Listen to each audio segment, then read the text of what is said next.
5 young men left a basketball game, heading for the safety of their homes.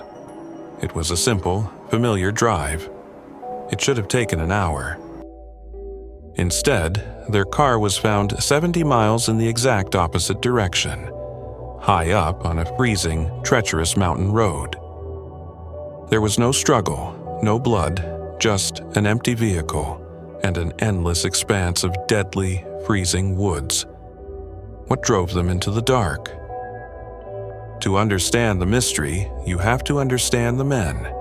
Ted Weiher, Jack Madruga, Bill Sterling, Jack Huett, and Gary Mathias. To their families, they were simply known as the Boys.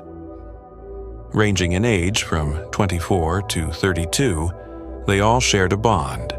They had mild intellectual disabilities or psychiatric conditions, making them incredibly dependent on their families and strict routines.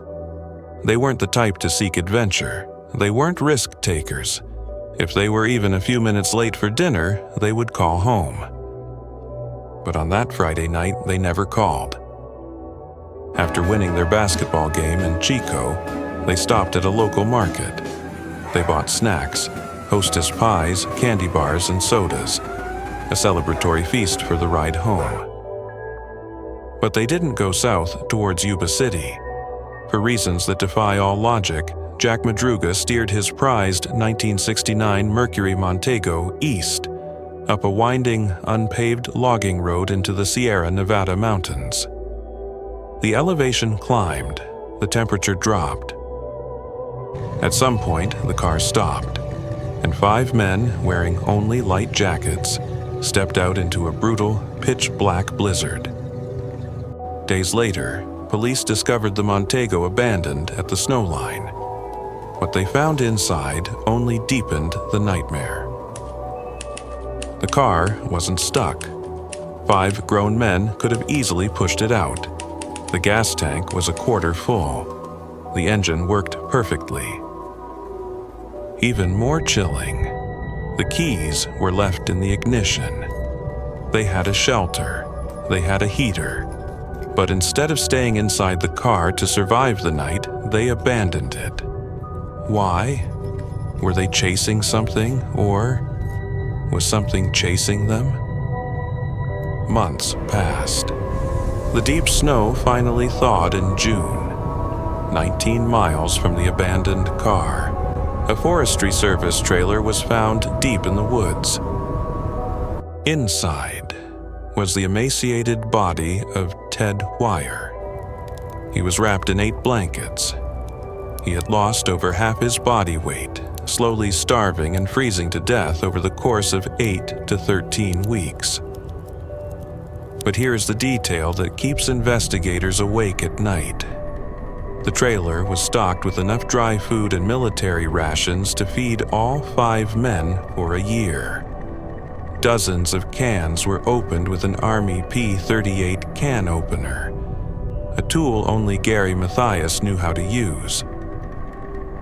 Just feet away from Ted's bed was a heavy iron stove and a fully loaded propane tank outside. Yet no fire was ever lit. Why would men freeze to death in a shelter full of fuel, surrounded by food they refused to eat? And on the table beside Ted's body rested a gold pocket watch, missing its crystal. It didn't belong to Ted.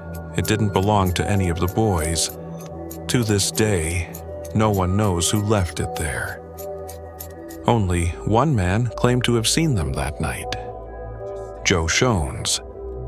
He was stranded on that same road, suffering a mild heart attack in his own car.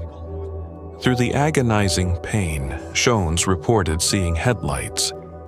He saw silhouettes standing around a pickup truck. He called out for help, but the light suddenly went out and the figures vanished into the dark. Did the boys witness something they shouldn't have? Were they threatened to leave their car and run into the wilderness? Or did a simple wrong turn induce a shared psychological breakdown, leading them to their tragic end? Gary Mathias was never found. Only his shoes were left behind in the trailer. The remains of the others were scattered across the wilderness. Some mysteries are swallowed by the snow. What do you think happened on that lonely mountain road?